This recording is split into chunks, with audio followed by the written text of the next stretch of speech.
हम अक्सर ये सोचते हैं कि यदि कोई काम अच्छा है, जैसे सुसमाचार का प्रचार करना, तो उसे तुरंत और कहीं भी कर देना चाहिए।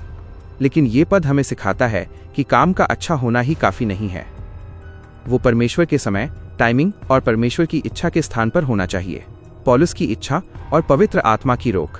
पौलुस एशिया में सुसमाचार सुनाना चाहते थे, जो कि एक उत्तम काम था। फिर भी पवित्र आत्मा ने उन्हें मना किया। इसका मतलब ये नहीं था कि परमेश्वर एशिया के लोगों से प्यार नहीं करते थे, बल्कि एशिया के लिए परमेश्वर का समय अभी नहीं आया था। बाद में प्रेरितों 19 अध्याय का 10 पद इसी एशिया में बड़े पैमाने पर सुसमाचार फैला। आत्मिक सत्य, परमेश्वर का नहीं कहना हमेशा के लिए किया गया इनकार नहीं होता, बल्कि कई बार वो अभी नहीं, नॉट येट का संकेत होता है। पवित्र आत्मा की मनाही को कैसे पहचाने? Spiritual discernment. लेख में पवित्र आत्मा के मार्गदर्शन और उनकी रोक को समझने के लिए 5 व्यावहारिक बिंदु दिए गए हैं। वचन के विपरीत इच्छाएं। पवित्र आत्मा कभी भी बाइबल में लिखे परमेश्वर के सिद्धांतों के विरुद्ध जाकर हमारा मार्गदर्शन नहीं करते।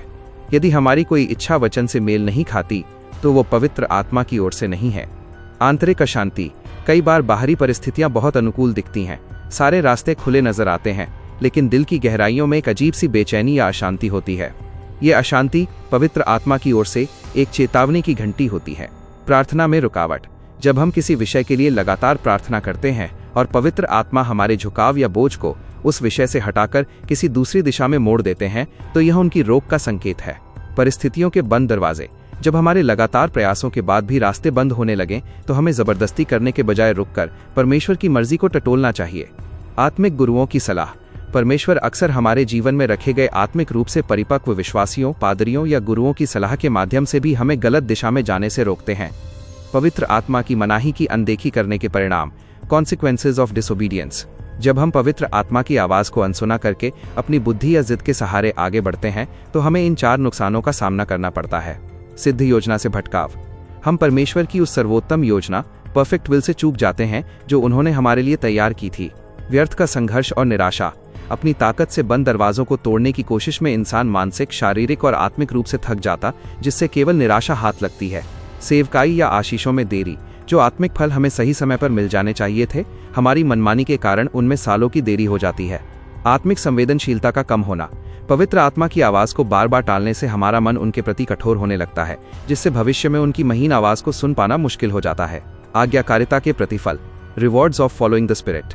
इसके विपरीत, जब हम पवित्र आत्मा के नियंत्रण और मार्गदर्शन में चलते हैं, तो हम सही समय पर सही जगह पहुंचते हैं, जहां परमेश्वर का अनुग्रह पहले से मौजूद होता है। हमारी कोशिशें कम होती हैं, लेकिन परमेश्वर की सामर्थ्य के कारण सेवकाई और जीवन में फल, सफलता अलौकिक रूप से मिलता है। चाहे परिस्थितियां कितनी भी कठिन क्यों ना हो, हमारे दिल में एक ऐसी गहरी शांति होती है जो समझ से परे है। हमारे जीवन से हमारी खुद की स्वार्थी योजनाएं नहीं, बल्कि परमेश्वर का शाश्वत उद्देश्य पूरा होता है। निष्कर्ष, आत्मिक सार।